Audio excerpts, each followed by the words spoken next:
Welcome to the first episode of a new podcast talking everything coffee. We will cover news, reviews, coffee tastings, barista tips, historical stories, facts and quotes, plus much, much more.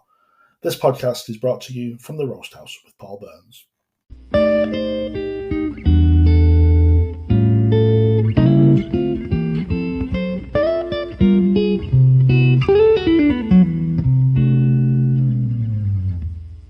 Hello again and welcome. So a bit about me. Well, in my normal day-to-day job, I'm a product trainer for a software company. Before this, I was in the coffee industry for over a decade as a manager and a trainer for several large coffee chains and some independent stores. Currently, I run my own side project called PJB Coffee, where I currently provide barista coaching and coffee consultancy. I have been doing this for just over a year. After leaving the life of a barista, I found I missed it. Obviously, everyone who's a barista knows that it's not a Monday to Friday 9 to 5 job, and it's hard work. Now I get the best of both worlds, a Monday to Friday job that I love, and a part-time side project which I get time to do because of my weekend availability. Those people who know me know that doing something like a podcast is out of character for me. Not that I don't love to talk, and considering my jobs have included talking to large groups of people in training sessions. I bounced the idea around for a while, but kept thinking, who wants to listen to me talking about coffee for half an hour? And I put barriers in the way due to fears of embarrassment. However, a few months ago, I was fortunate enough to join a mental health committee and became a mental health first aider. Since then, my reason for creating the project has changed, as people inside the group share their various experiences, and it inspired me to write an article for an internal memo about mental health practices. I'm not a writer, but I really enjoyed it, and my initial apprehension about expressing my interests seemed more plausible, so I thought it was time to give it a go.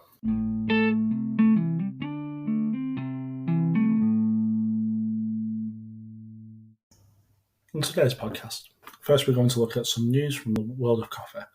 This will be a recurring feature where we will pick up the biggest news in the coffee industry. After that, we're going to look at some reviews. This episode will be the best reusable coffee tumblers you can get. Then I will be discussing this week's featured coffee with some history and stories about the coffee. Without further ado, let's get started.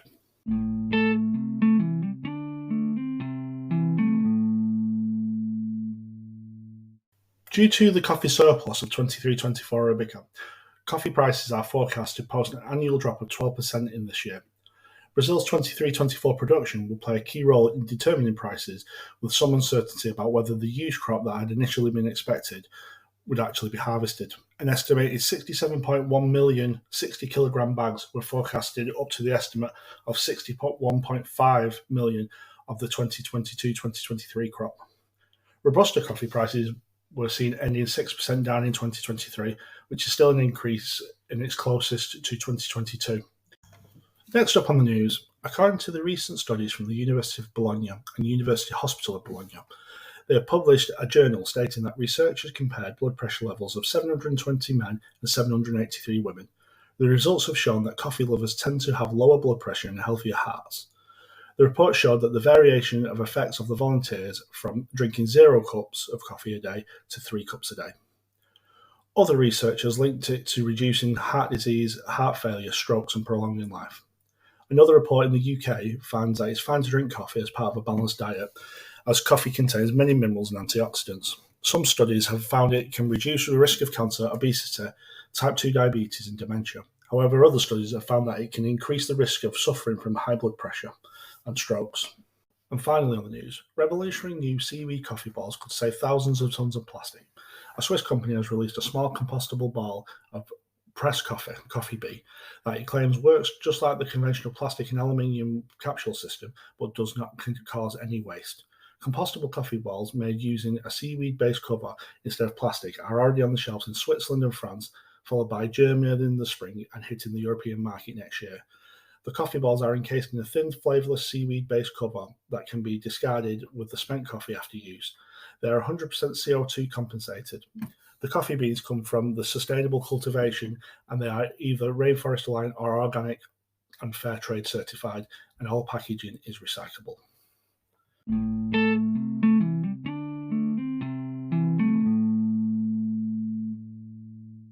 My first shout out today is to my friend Christina, founder of the Caffeinated community. The Caffeinated community care about 2 big things: community and connection. The community is a space where they share about local coffee shops on their travels and, more importantly, advocate for coffee farmers worldwide. If you'd like to know more, visit at the Caffeinated Community on Instagram and TikTok. Hopefully, Christina will be joining us for a future episode. I will be sharing some information about her big adventure to Mexico for a month supporting local farmers and the coffee community.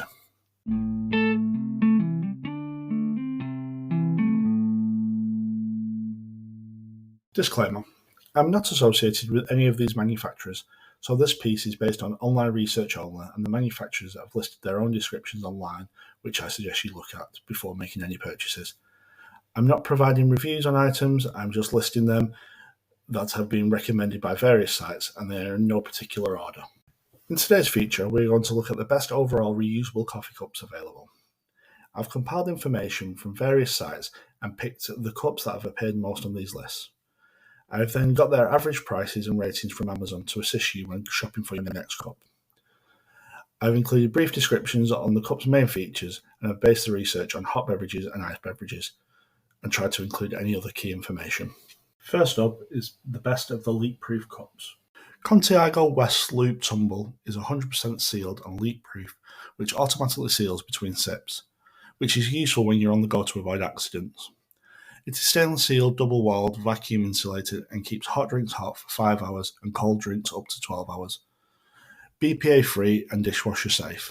Available in UK average medium size, it comes in various colours, retails at around £35 and has the average rating of 4.5 stars. Next up is the best for outdoor activities and exercise. Camelback Forge Travel Mug has a leak-proof and rotating 360-degree cap and allows drinking from any side. Vacuum insulated for hot beverages up to 6 hours and iced up to 24 hours. Ideal for walking and hiking with its sweat-proof insulation to ensure non-slip grip. Be aware it is hand wash only and averages around £27. It is only available in a few colours that I could find, and I could only see it in 12 ounces, which is small in most retail outlets. It averages at 4.5 stars. Next is for the most sustainable cup. Circular & Co. reusable coffee cup has a 100% leak-proof lid with a 360-degree design. It uses a push lid mechanism to keep your cup airtight, and the lid can be operated with one hand. It is designed to keep your drink hot or cold for up to 90 minutes. The cup is made from recycled paper cups, and the cups are 100% recyclable at the end of their usability. It is designed to last up to 10 years and is dishwasher safe. It is also BPA and melamine free. The cup comes in various colours and retails around £15. It's an average of 4.5 stars and is the highest recommended on several major websites. Next is the best collapsible cup. Stojo On The Go Coffee Cup is a folding mug which is retractable and comes with a lid. It folds down to fit into your pocket or bag and has a leak-proof storage for easy travelling. It also comes with a heat sleeve and holds heat. It is made from LFGB certified food-grade silicone that is BPA-free and made from recyclable materials which are dishwasher and microwave safe. It is available in various colours. It averages at a 4.5-star rating and retails at around £13. Finally, the best cup for hot and cold beverage retention. The Clean Canteen insulated TK wide mug is made from 90% certified recycled stainless steel. Closure thread that is designed to enhance thermal performance and keeps drinks hot up to 11 hours and iced up to 38 hours. It is BPA free. It is also compatible with other lids from the brand. It comes with a leak-proof cap and carry loop. It is available in various colours and retails around £26 on average, and it has an average of 5-star rating.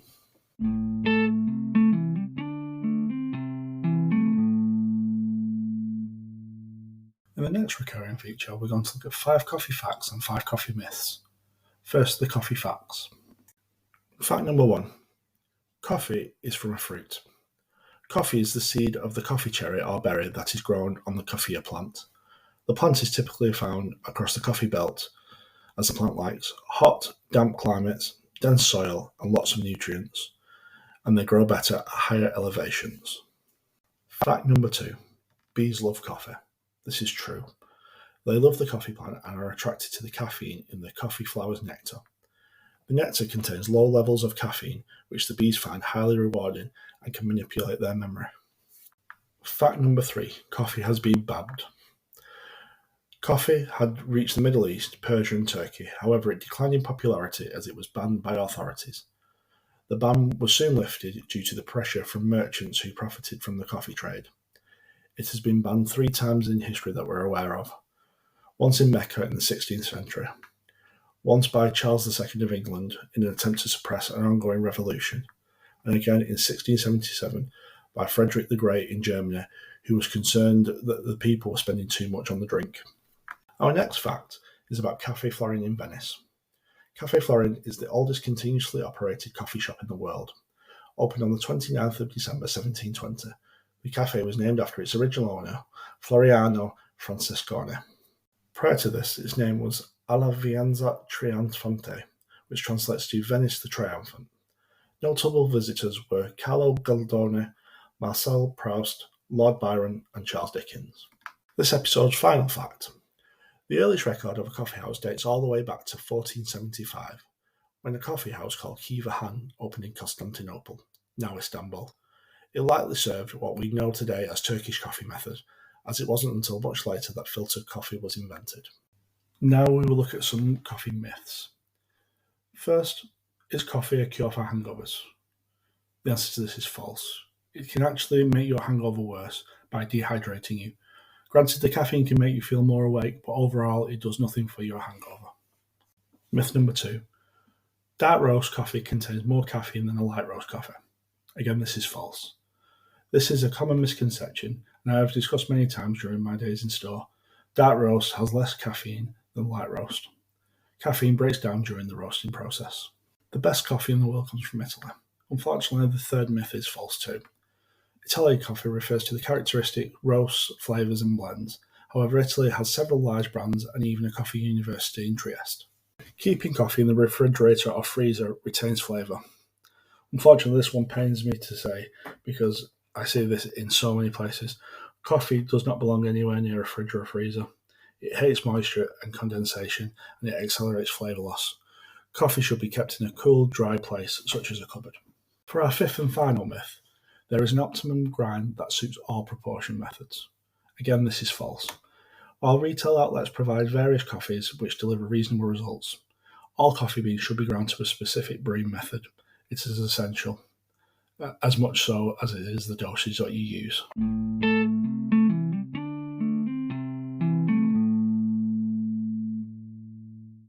My next shout out is to my buddy Frank over at Mini Baristas.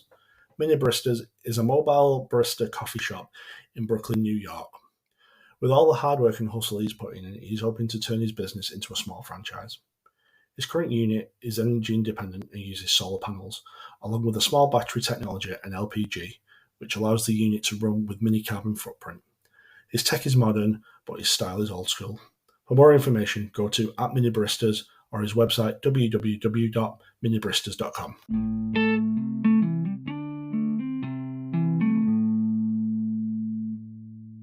Disclaimer. In my coffee reviews, my intention is not to discuss whether I like the coffee I try or not. It is unfair for me to judge all the hard work that goes into making coffee, and everyone enjoys different coffee. So just so you're aware, the purpose of the review is only to discuss the flavours and scents I get from the coffee. All coffee will be tried and brewed in the same method, in a French press with 54 grams of coarsely ground coffee to 972 ml of filtered water boiled between 90 to 96 degrees. On to today's feature coffee. Today's feature coffee is Gdansk Amber Coffee. Back in December, I ventured to Gdansk, Poland for the first time before Christmas. Gdansk is the biggest of 3 port cities in the Tri-City Poland area.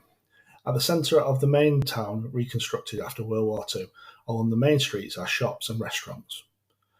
Nearby is Neptune's Fountain, a 17th century symbol of the city topped by a bronze statue of the sea god. Gdansk is also a city known for its centre of the amber trade.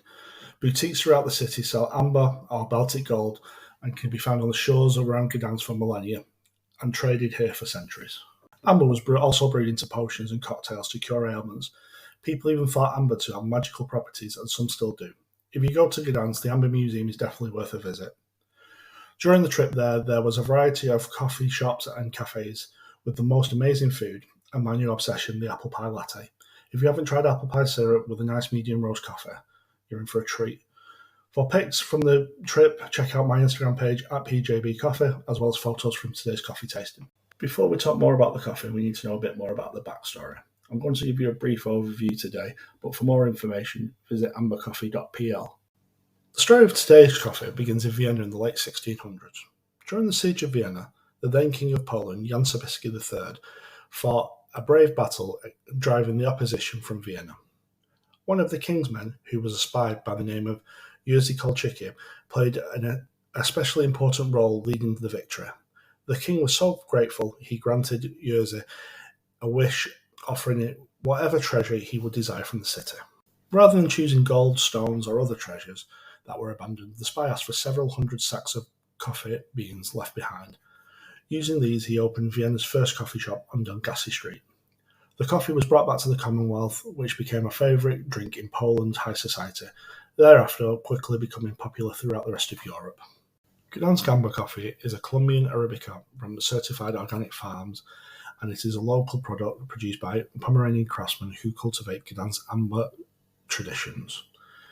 Its tasting notes listed on the package are earthy and has scents of amber and Baltic, so I'm unsure what to expect when testing the scents of the coffee.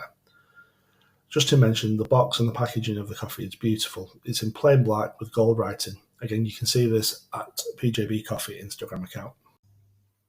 During any coffee tasting, I start with the aromas of the coffee.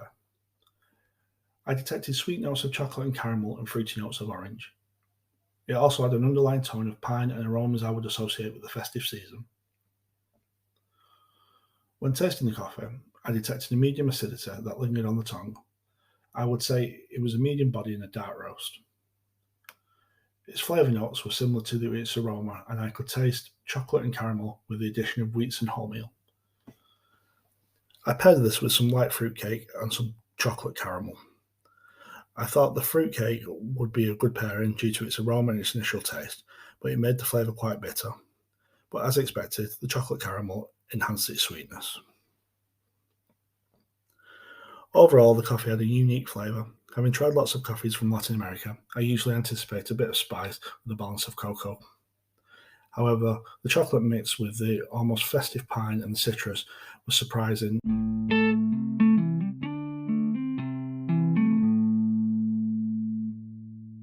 That brings me to the end of the first episode. I would appreciate if you could subscribe to me on Spotify, Apple, Google, or Amazon, and leave me some ratings too. I will be adding the podcast to other platforms over the next few weeks. You can also find me on all social media sites. The easiest one to find me on is Instagram at PJB Coffee. You can access my link tree to my other pages from there. Second episode will be available mid-March 2023. Thanks again for joining me. And this episode has been brought to you from the Roast House with Paul Burns.